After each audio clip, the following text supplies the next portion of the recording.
Hey guys, Chance Casey with Chance Casey Real Estate Group here, and today I'm going to talk about something that is definitely pressing on our buyers' minds, which is how to get your offer accepted. Now, I probably have done a video or talked to almost everybody I know about this already, but it's a very important topic, right?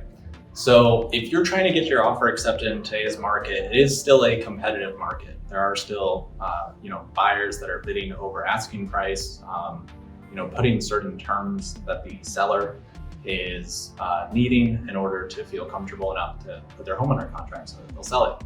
And one of those things is actually, and this is actually one of the most popular topics right now within the getting your offer accepted atmosphere, which is post-possessions. So if you're buying a home, allowing the seller to post-possess or live in the home after closing for a certain period of time at a rental amount, so you do like a lease agreement, is one of the most popular things that people are doing in order to kind of put their home above other homes.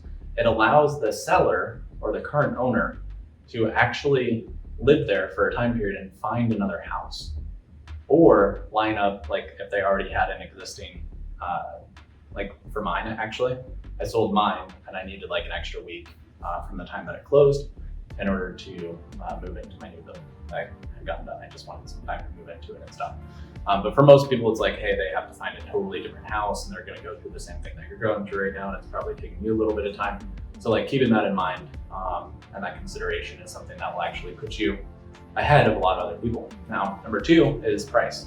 You give them a great price, make an offer for $1 million without an appraisal waiver on a $500,000 house, they're going to be like blown away by it. But in reality, I mean, that doesn't really mean much.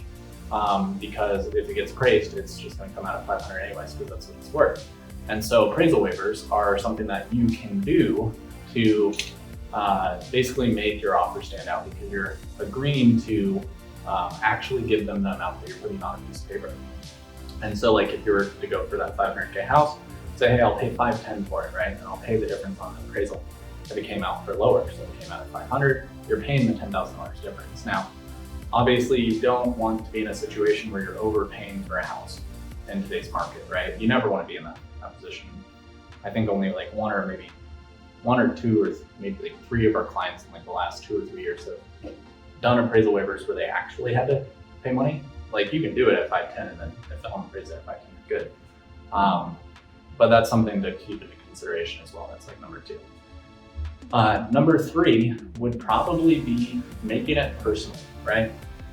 Having your realtor call the agent and not give information about anything that could be against like discriminatory laws, right? Like marital status and race and stuff like that. But having your realtor reach out to them and kind of tell them what your story is, and put a little bit more than just inking a piece of paper in front of the opposition or the people that you're trying to get the house from.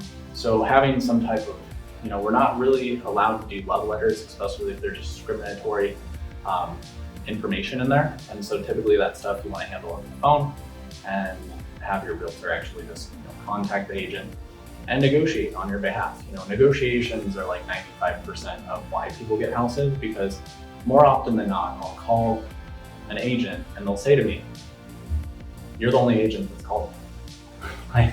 There's 16 people coming to see my house, and you're the only agent that actually called me to see if there's any offers in the house.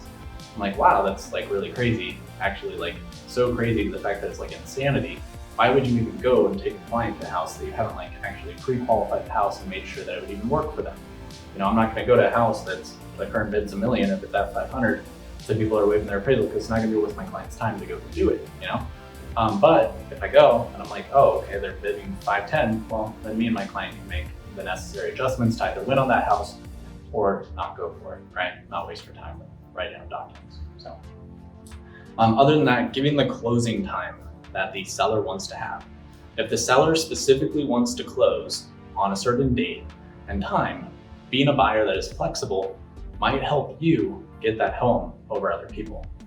And then stuff like closing costs. So like paying your own home warranty, paying for the HOA transfer fees that are typically about $400, or transfer fees of septic systems or wells, stuff like that. So that could help. There are some people out there that are super over the top with it. And they're I'll pay the title and escrow fees for the seller, or I'll give the seller, I think the craziest one I've heard recently is, and I saw this on TikTok, right? So source, can't really qualify this as a source, but that they were giving the seller a salary for 1 year.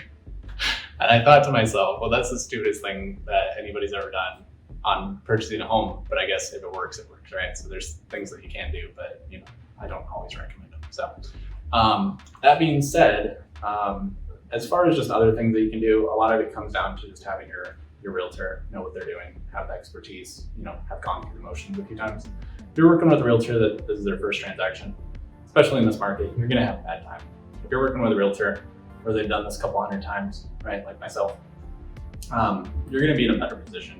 The realtor's gonna know how to qualify the house, qualify you, talk to the person, have the right conversations articulated to you so that you know what you're supposed to be doing, right? And then can make the right decision, right? Because you don't have to buy every house that's out there. You want to buy the right house. You want to buy the house that makes sense for you.